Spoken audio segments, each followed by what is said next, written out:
Ne tarde pas et fais-toi baptiser. Dans le livre de Marc au chapitre 16, verset 16, il est écrit, je lis, celui qui croira et sera baptisé sera sauvé, mais celui qui ne croira point sera condamné.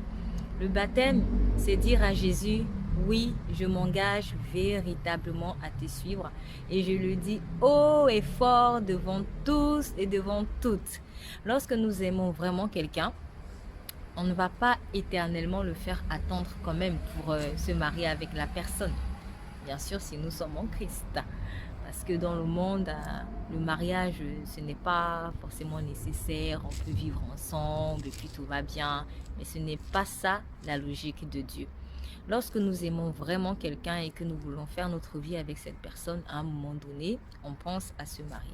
Eh bien, c'est la même chose avec Dieu.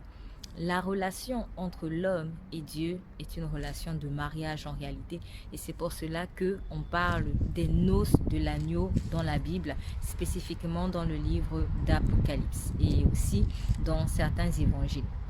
Est-ce que tu aimes vraiment Jésus? Alors pourquoi est-ce que tu tardes ton baptême?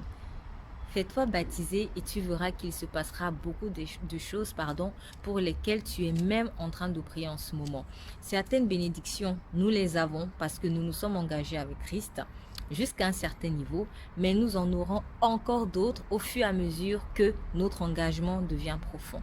C'est vrai, nous ne donnons pas notre vie à Christ juste par calcul, mais une chose est sûre, c'est que lorsque nous nous abandonnons à Dieu, il y a beaucoup de choses en provision qu'il a pour nous. Alors ne tarde pas et ne fais pas retarder également les autres, car il y a beaucoup de personnes qui attendent ton engagement pour entendre ton témoignage. Ne tarde pas et fais-toi baptiser. Jésus t'aime.